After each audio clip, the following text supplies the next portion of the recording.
Welcome to Season 2 with the Market Mystics, where we discuss and redefine markets, wealth, and trading on Earth as it is in heaven. Join us on the journey while we consider new possibilities with special guests who might just challenge a few perspectives. Get ready to dive in deep with your hosts, Joshua and Kim. Hello, everybody. Welcome to Monday with your Market Mystics. I had kind of a really quick weekend. Josh, how was your weekend? I would say it was similar. It was very, very packed full of things. So it just feels like it went by. Same. Yeah, remember that episode we did about community? I spent a lot of time with friends this weekend. It was great. That's great. Yeah. And all different people from different friend groups. So that's cool. You went to some concerts and I'm sure, was that fun? Well, what was the highlight from the show? What was the highlight from the show? Yeah. I don't know if I should use names, but the bassist's wife came and sang like surprise. And she came and sang some songs and it was wonderful. And I think we were all surprised to see her there because she recently had a baby and hasn't been so out and about that I know of anyway. But that was wonderful. And awesome. I like seeing people. And I saw people from like different things that I do at the same show. Oh, that was cool. Fun. Mm-hmm. That's a lot of fun. Mm-hmm. How about you? What's your highlight? I went to a local wildlife park yesterday, like a privately owned zoo. Mm-hmm. And it's like their early season and it was a little bit cold yesterday. And so I would say probably 80% of the animals were not out and about. But there was also not a lot of people. So, we got to just wander around and spend extra time hanging out by the tiger or sit by the kangaroos. And that was a lot of fun. That's cool. That's very cool. Okay. Yeah. So, Josh, today is a surprise. What are we talking about? Yeah. I have no idea. I'm waiting on bated breath. Kim and I were tossing around a few ideas before we started recording of, well, we could talk about this, we could talk about this. And then if we remember to, we always engage the Father before we record and see what he wants to talk about. And I had remembered something that was on my mind that we hadn't talked about before the show. And so I just told her, hey, we tell people all the time that we waste our conversation before we hit record. So just hit record and I'll bring this topic up and we can go for it. So she's looking at me like, and go on, because I still don't know what it is. So the topic that was on my mind goes back to our conversation with Rose that we had last week.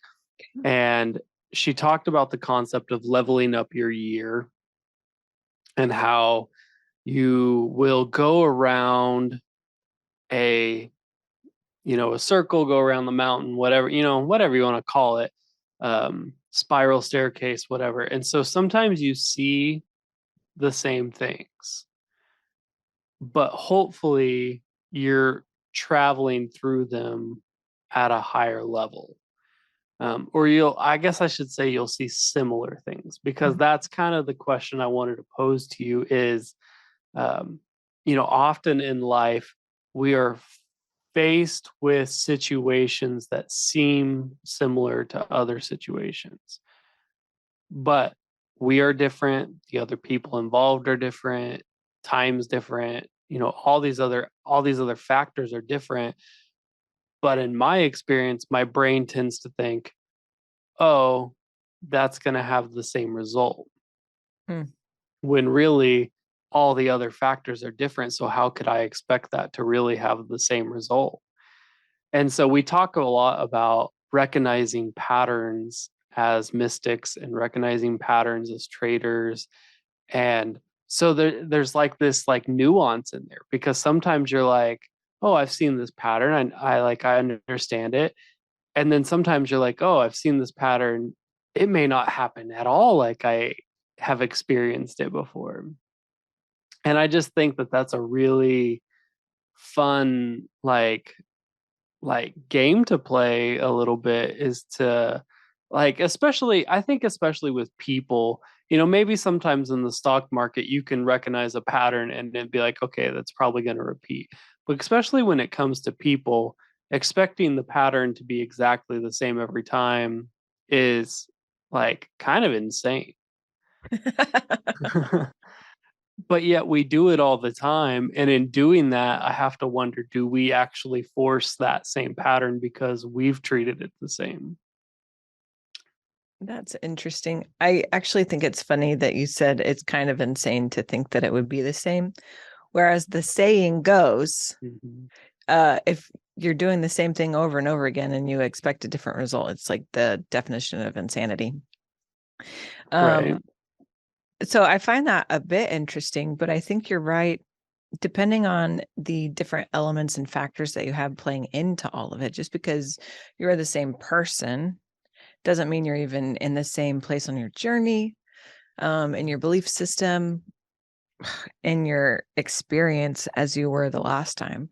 I would, I mean, if I'm just going to be personal about it, I would immediately think about marriage. I was married before. So, um, if I expected the marriage that I have now to be like the marriage I had before, it would be completely insane. It's a different person. Mm-hmm. It's a different time in my life. So many elements are different. Um, and it really would be wild to try to fit it into that mold or think that it's going to Right. fit into that mold. Yeah. And I think that's my like core of it, is like there's so many different factors that it's really hard. Like I even think like you make it really simple and say like, oh, one time I had the chicken at this restaurant and I got food poisoning. Hmm. And 5 years later you go back there. Well, your stomach's going to be different. What you have recently eaten is going to be different. The cook is potentially going to be different. Like there's all sorts of factors. But if your brain just goes, that made me sick last time, it's going to make me sick this time, even if there's nothing wrong with it, you may experience symptoms of food poisoning because your brain is just stuck there saying this is going to make me sick. I And think it's a safety mechanism though, too. yeah, oh yeah, for sure. And that's why I think that this was like, I think this could be a fun conversation, is because there's so many nuances in it. It's like one does not always apply to the other, because like, maybe that place just has a reputation for not cooking their chicken well. Like maybe what caused one relationship to not work has not been dealt with and will cause other relationships to not work. And so it's just very intriguing to me because it's such a nuanced conversation and such a very individual conversation. But I think it's so important as we move into these conversations about leveling up our years and going around the same things and goal setting. Well, if you've set this pattern of goal setting and not succeeding with it, or all these other things, like, you can let it beat you down and say, okay, well, I'm not going to set like New Year's resolutions this year because I've done that over and over and over again and it's never worked out. Well, Mm. what if you change some of the factors about it? Like, what if you change the way you set your goals? Or, I know one year I did this with some friends where we set quarterly goals instead of yearly goals. Hmm. And then we would just talk to each other about it. And we actually made it through the like year having that. And it was like, oh, like, sometimes just you can chunk this down into bite-sized things.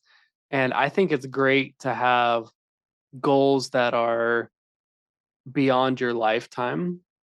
I think it's great to have goals that are like, what legacy do I want to leave for my generations? What do I want to accomplish in my life? What do I want to accomplish in the next 25 years, 10 years, 5 years? Like, I think it's great to have those. But sometimes we need goals of what am I going to accomplish in the next 30 minutes? And I think part of it comes to if you have a really clear vision for the 10-year goal, the 20-year goal, then the 30-minute goal is easier, because it plays into the whole. Mm-hmm. Mm-hmm. I tend to agree with that. And I have a few things just to add. So first of all, like setting a goal and not reaching it and then deciding you're not going to set another goal, you had touched on that. Mm-hmm. I think it happens that you don't reach a goal. I have set goals and not reached them. That has happened. Mm-hmm. But when that happens, I also think it's important to maybe reflect on it and see what progress was made. Mm-hmm. And I think sometimes you'll find you've gone further than you thought you have. I think sometimes you'll find your goal wasn't actually what you were going toward. Like maybe you set the wrong goal and you're actually moving towards something else that was really productive. Maybe you were really moving towards something that was really unproductive. I don't know. But I think those are also really valuable times to sit back and reflect on what was the direction you were going? How far did you get? Did you learn something along the way? Have you leveled up? Mm-hmm. You know what I mean? Just because you Yeah, haven't reached a goal doesn't mean you haven't leveled up. right. I was just thinking that while we were talking. I was like, this is a perfect example of leveling up your year, where maybe one year you set a goal to walk, I don't know, 100 miles, and you didn't make it. And the next year you set the same goal and you didn't make it. But did you walk 10% more? Like, did you level up your year? Like, I Right. think that's exactly the thought in my mind. Mm-hmm.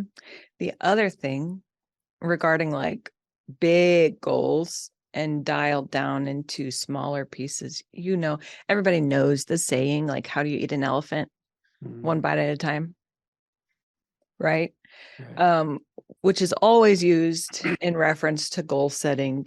And I'm a firm believer. I'm also kind of like, I'm a planner person. I'm a check it off the list kind of girl. Like, that's just how I'm wired. And it helps me be productive.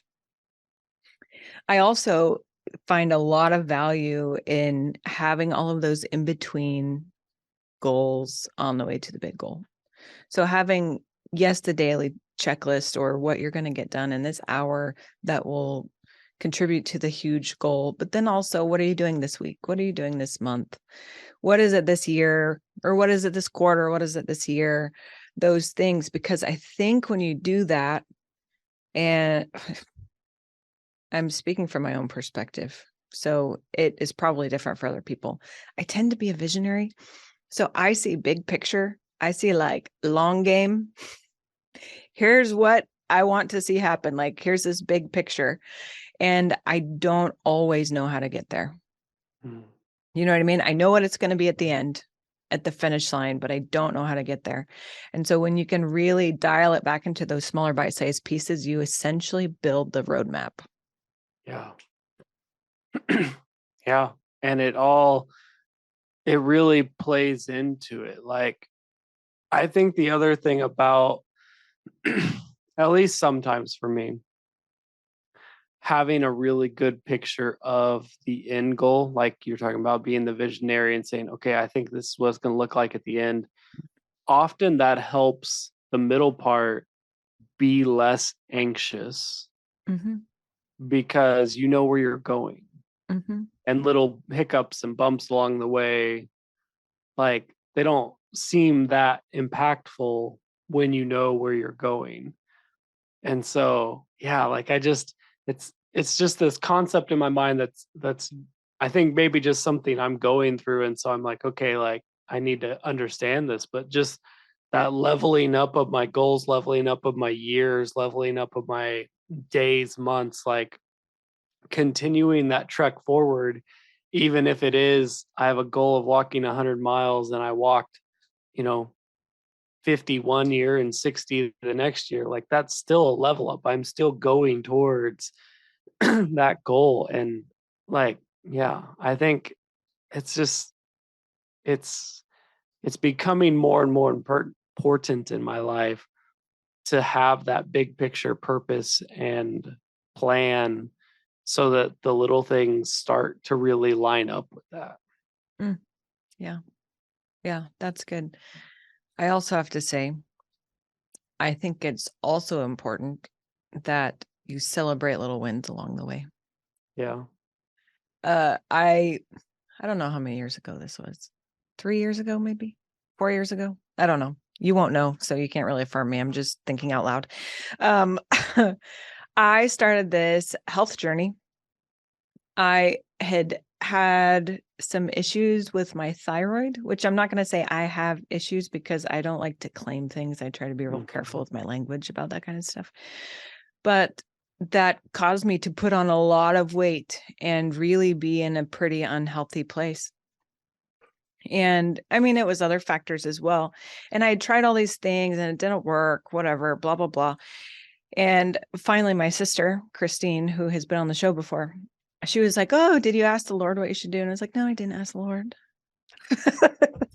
Why would I do that? Why? And so then finally I asked him, and he gave me directions on what to do to work toward having my body restored to health. So I started on that journey, and it's not like weight loss journeys are easy. I don't think well, maybe some people have easy stories. I've never had an easy story. But I started on this journey, but he told me what to do, but I also set like milestones to like stop and reflect and appreciate the place in the journey that I was. And it was so helpful. It was so very helpful. And it wasn't, I mean, it was, listen, it was a health journey. So I wasn't rewarding myself with like food or something. Right. Like, oh, I'll have a cheat day or something. That wasn't what I was doing, but I was taking the time and reflecting on and recognizing the progress that I had already made. And if it took longer for this milestone than that milestone, oh, well, did I still get there? I did. Were there hiccups along the way? Sure. But did I still get to the next point where I could like really celebrate that? And then did I get to the next point? And then before you know it, I got to the long-term goal and my body was back to a place of kind of functioning well. And I felt good and I had reached goals. And then I could like look at the whole elephant and be like, well, there it was. It happened. But it's so helpful to have those little moments where you can really honor what you're doing. You know what I mean? It's okay to like to take the time and be like, appreciate where you are on the journey, even if it's just 2 steps further than you were 2 weeks ago. It doesn't matter. Yeah. When you're saying that, my mind is going back to something I know we've talked about, but like the quickest way um, to level up, I would say, in almost anything, is to really appreciate and be grateful for where you are. And that's kind of what you did along the way. Like, you were stopping and being really grateful for where you were and the progress you were at, which helped like keep the momentum going into like further and further and further. And I think that that's important for me, because often, whether it's weight loss or other goals or things, like I tend to like beat myself up until I get there. Ouch.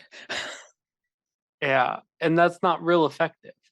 Right. Like, it's not an effective way of motivating anybody, like yourself or other people around you. Mm. But if you have that mentality of being super grateful for where you are and what's going on around you, sorry, my power just went out. Um, then I think it's easier to level up. Like, it's easier to to get the goal to the next place. Mhm. I completely agree. That was one of the biggest lessons that I learned along that journey I was talking about. It was like a 2.5 year journey. So it wasn't like fast. Mm, It wasn't like, oh, 1 month later, I was down 85 pounds.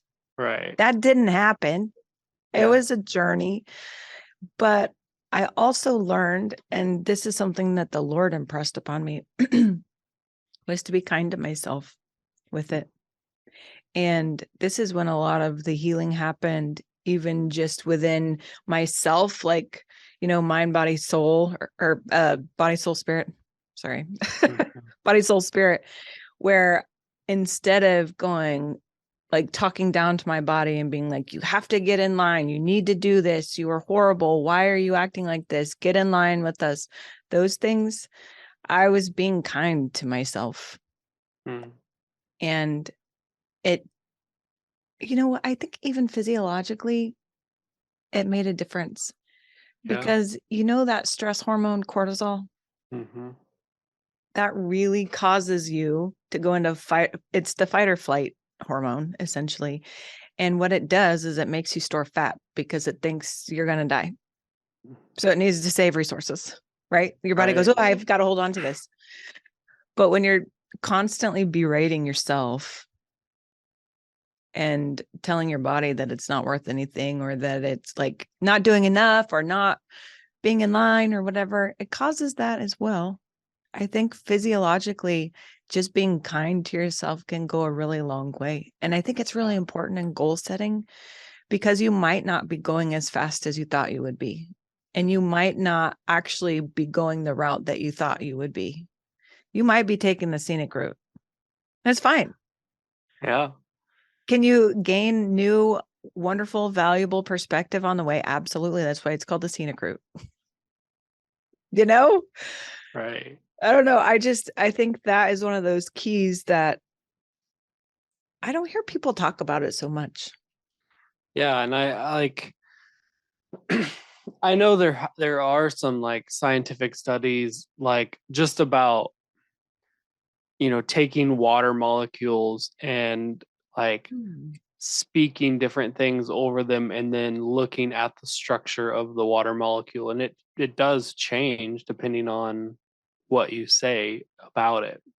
Hmm. And so like I think that totally makes sense within our body, within our environment, like the way we treat it along the way has a big impact.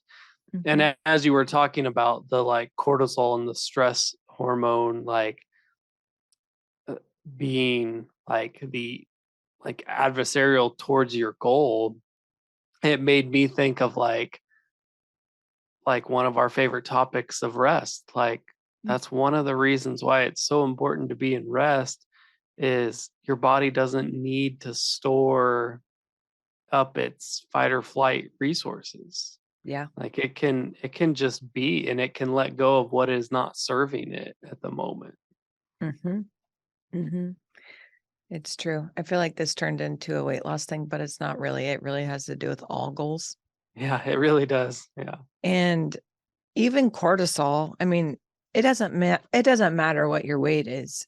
It's not a great thing to be storing up resources all the time or for your body Right. to constantly be feeling like it's in fight or flight Hmm. because it affects it excuse me, it pumps that hormone and it affects your whole body. Yeah. And so your whole body acts like it's life or death at every moment. Hmm. When if you've heard us talk at all, we firmly believe in it being life at every moment. Yeah.